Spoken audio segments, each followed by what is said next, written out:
beribadah di tempat ini. Amin. Sebagai pengantar kita, mari kita melihat Yohanes 3 ayat 16 yang berbunyi, ku buka mataku, ku lihat wajahmu,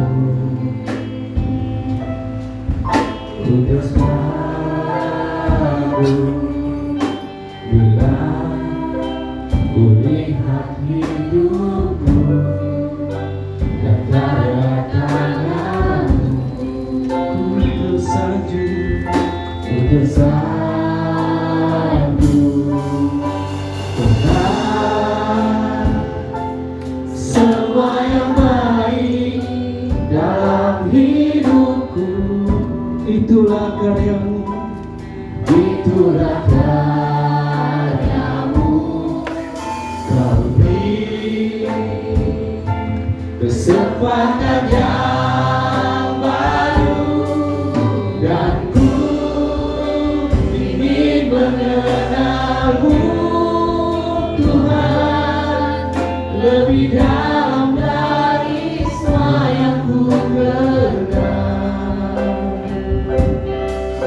Tiada kasih yang melebihimu, ku ada untuk menjadi penyembahmu.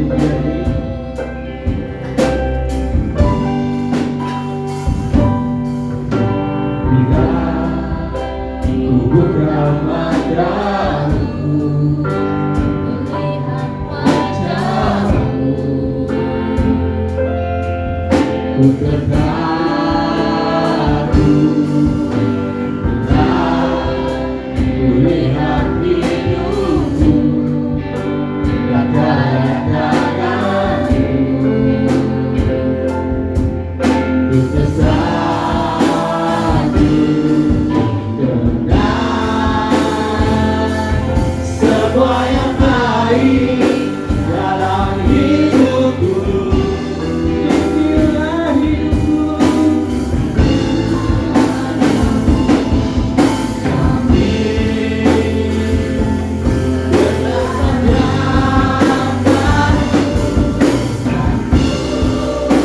ingin mengenalmu, Tuhan, lebih dalam dari semua yang ku kenal. Tiada kasih yang melebihimu, ku ada untuk menjadi penyembahmu.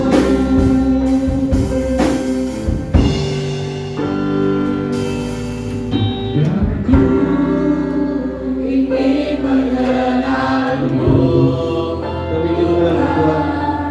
lebih dalam dari semua yang ku kenal.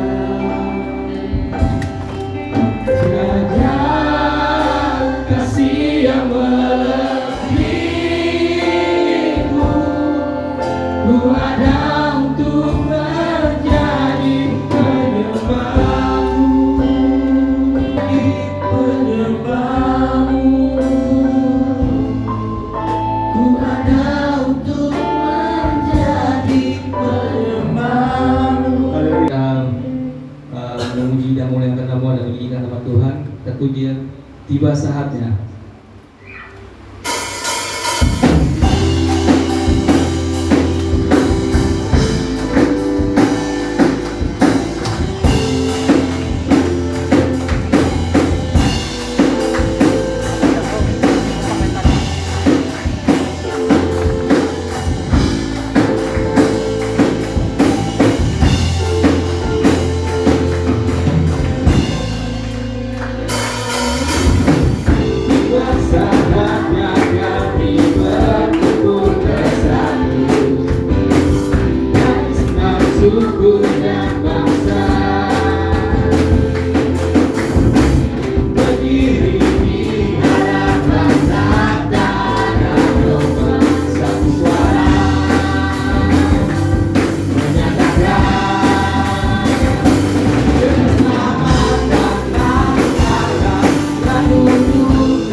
buka hati untuk jamahanmu, berserah penuh di hadiratmu.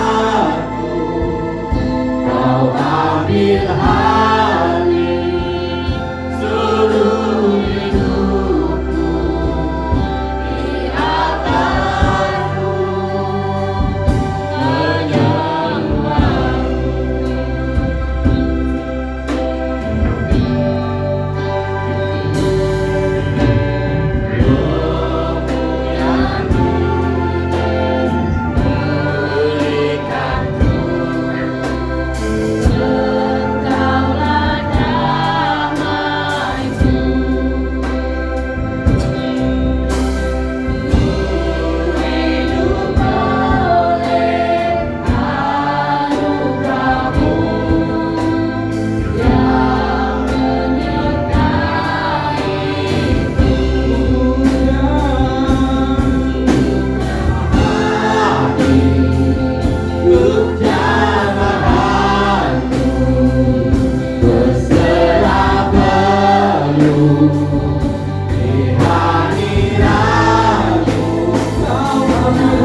Silakan Tuhan untuk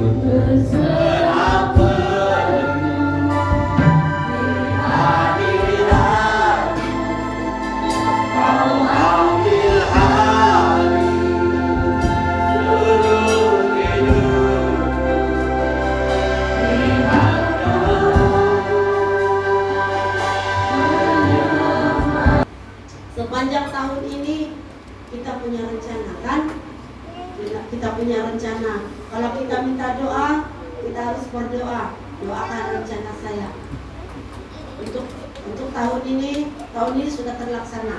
Tapi bulan 12 belum akhir. Jadi kita berdoa untuk bulan 12 ini sampai rencana untuk tahun depan. Semoga Tuhan memberkati.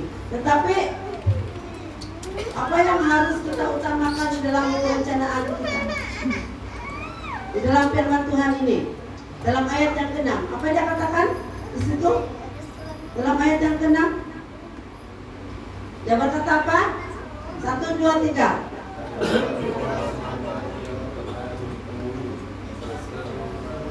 Dan dia berkata, berserulah kepadanya selama dia mendekat. Selagi dia mendekat kepada kita, kita harus berseru kepadanya. Kita harus menyerahkan semua rencana kita kepada Tuhan. Karena apa yang dikatakan firman Tuhan di sini, dia berkata bahwa agar rencana kita terlaksana dan kita harus mendekatkan diri kepada Tuhan. Itu yang harus utamakan di dalam kehidupan kita. Dan kita harus ingat kenapa rancangan kita selalu gagal. Kenapa? Kenapa setiap kita berencana semua rencana kita gagal? Karena kenapa? Karena kita tidak pernah mencari Tuhan di dalam kita. Karena kita tidak pernah mendekatkan diri kita kepada Tuhan. Oleh sebab itu, jangan salahkan Tuhan kalau rencana kita gagal. Karena kenapa? Karena kita bukan menurut rencana Tuhan, tapi kita menurut rencana kita sendiri. Kalau rencana kita sendiri gagal, kita persalahkan Tuhan, kan? Kenapa Tuhan begini? Saya punya rencana begini, kenapa Tuhan begini? Kenapa? Jangan salahkan Tuhan. Kenapa rencana kita selalu gagal? Karena selama mungkin kita berencana, kita tidak pernah mengutamakan Tuhan dalam kehidupan kita. Kita tidak pernah mendekatkan diri kita kepada Tuhan.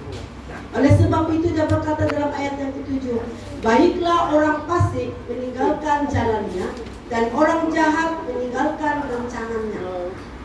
Dia berkata di situ, baiklah ia kembali kepada Tuhan, maka Dia akan mengasihaninya. Dan kepada Allah kita, sebab Ia memberi pengampunan dengan limpah. Di sini firman Tuhan ini sungguh jelas sekali mengatakan, kenapa rancangan kita gagal? Karena keegoan hati kita, karena ketegaran hati kita, sehingga semuanya gagal. Kita mau rencana kita saja yang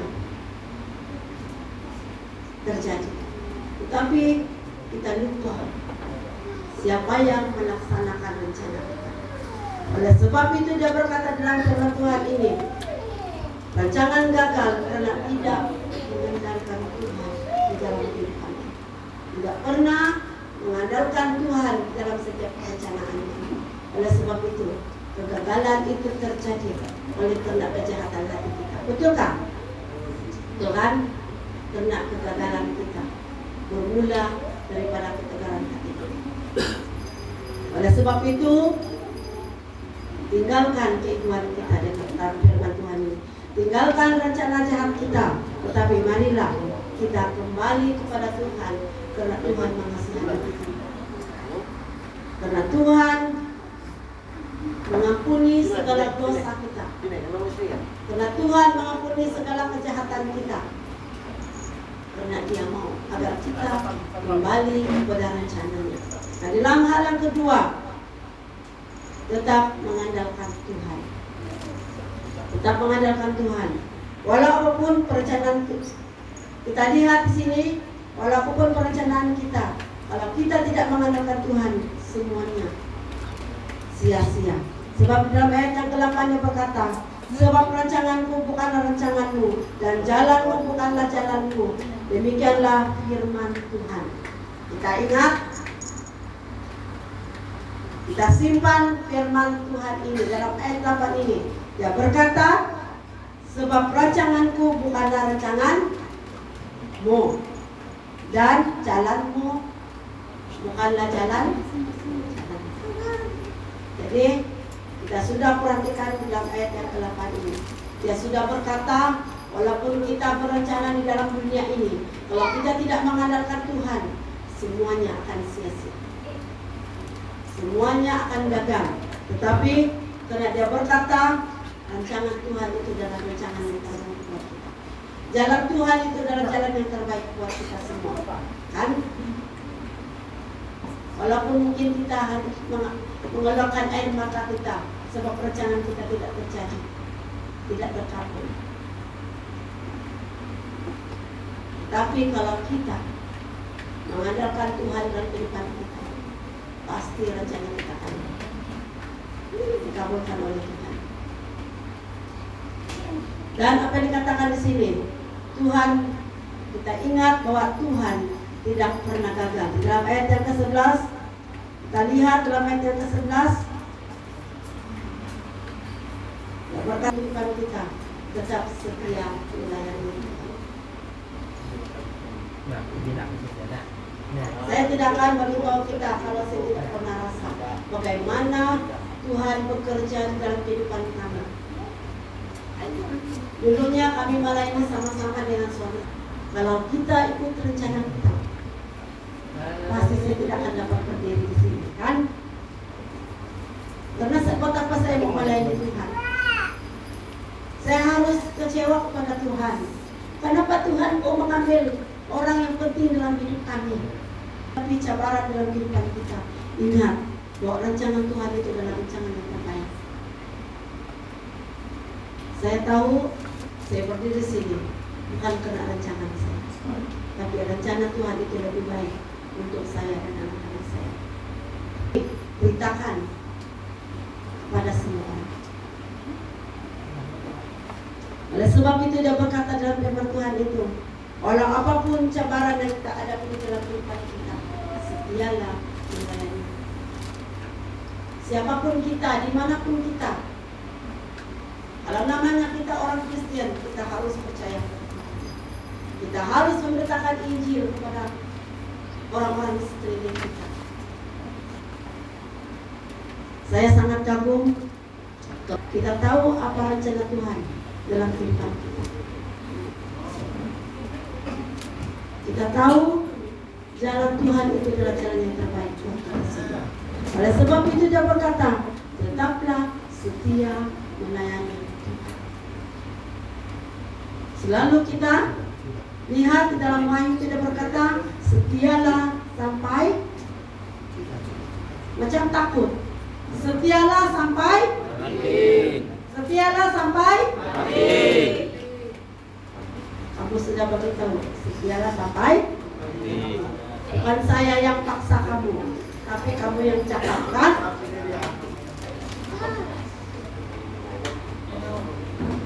Kamu bilang setialah sampai. Saya cakap saja, saya cakap apa suara besar saja. Setialah sampai. Terus kamu cakap mati, tapi sini kurang pikir. Sebab mereka tahu, walaupun mereka tidak cakap, hati mereka sudah percaya kepada Tuhan. Amin. Kalau kamu punya ini, setialah sampai firman Tuhan. Oleh sebab itu kesimpulan firman Tuhan kita pada pagi ini. Saya tidak mau khotbah panjang-panjang, nanti kamu tertidur, nanti kamu lupa sudah poinnya pula kan.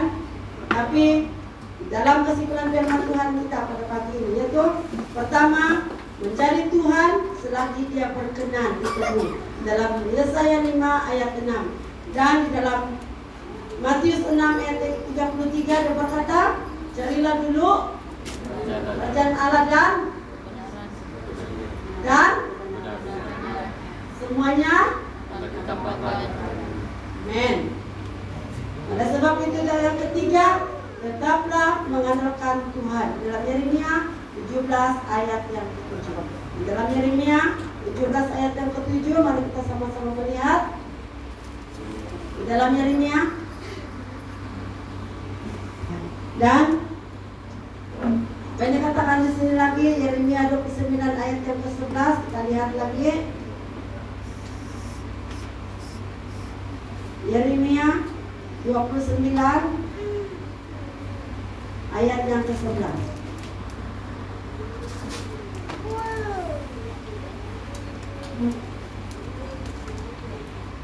Tangan yang memberi pengharapan setiap orang yang mengandalkan Tuhan di dalam kehidupannya.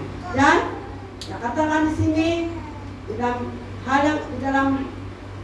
yang kelima yaitu jangan menggunakan hikmat manusia. Ingat dalam firman Tuhan ini dalam 1 Korintus 3 ayat yang ke-20, mari kita sama-sama melihat sebagai ayat terakhir kita. Firman Tuhan ini dia berkata kalau kita mengandalkan rancangan manusia, semuanya akan sia-sia belaka. Jadi dengan Tuhan kita pada pagi ini mengajak kita semua, marilah kita tetap mengandalkan Tuhan, marilah kita tetap mencari wajahnya, marilah kita tetap setia melayani Tuhan walau apapun cabaran yang kita hadapi di dalam kehidupan kita. Dan biar rencana kita adalah rencana Tuhan yang terbaik di dalam kehidupan kita. Karena kita tahu bahwa rencana Tuhan adalah rencana yang terindah buat kita semua. Mari kita berdoa.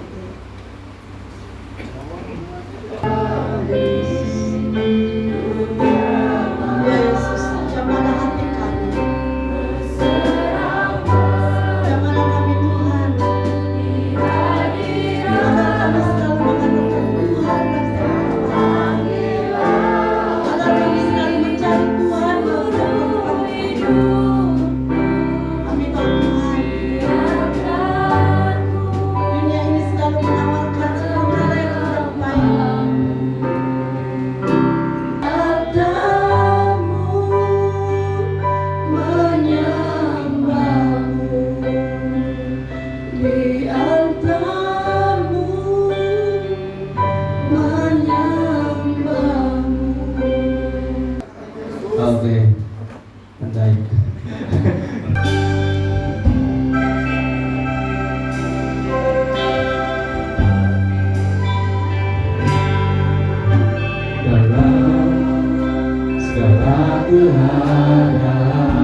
Tetap Yesus yang mempesona hatiku,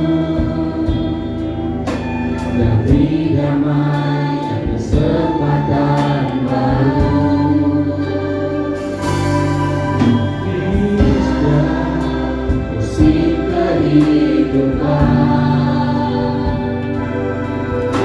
waktu buat maupun lemah, tetap Yesus mempesona hatiku, memberi damai kesempatan baru.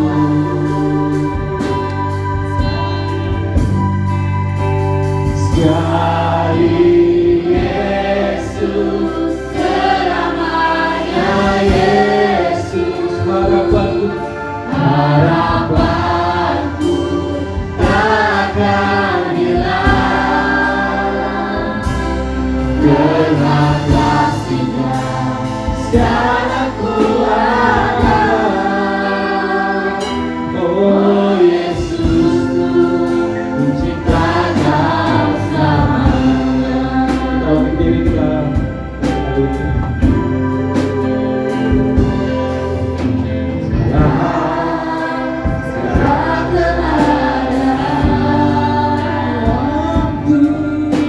waktu berlimpah maupun kurang, tetap Yesus yang mempesona hatiku,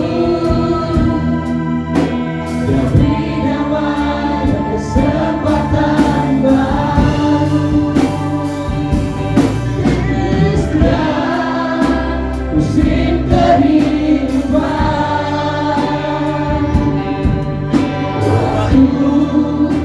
kuat maupun lemah, tetap Yesus yang mempesona hatiku, demi hidup kesempatan baru.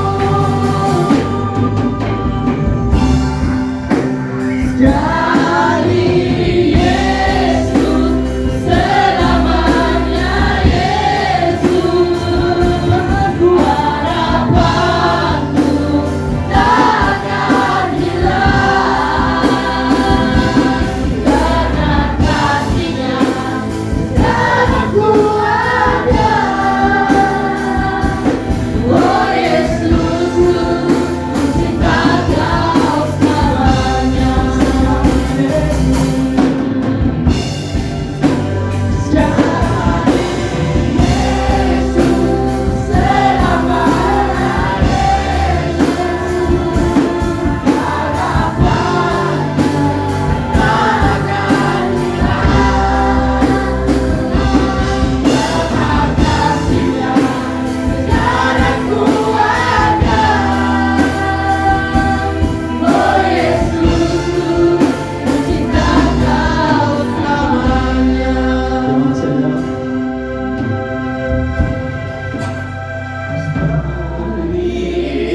Yesus, selamanya Yesus, harapanku takkan hilang,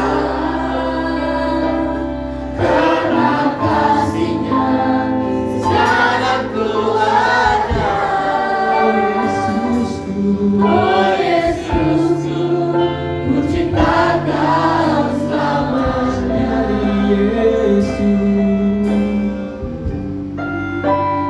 Sekali Yesus, selamanya Yesus,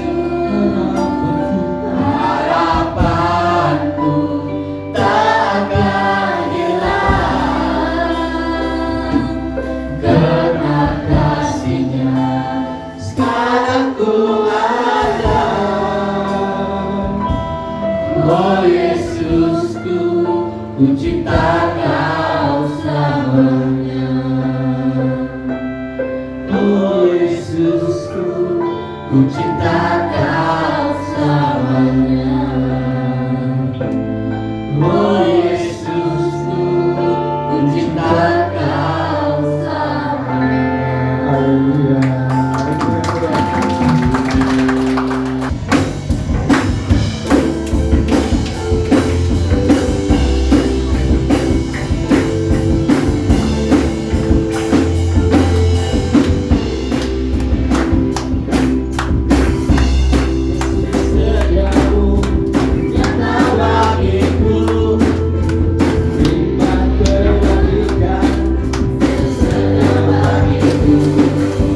khususnya para kamu Tuhan. Kami berdoa kiranya semua pelayanan mereka ini Kau berkati, jadi semua keluarga mereka juga Tuhan, dan pakai mereka terus dapat melayani tempat ini.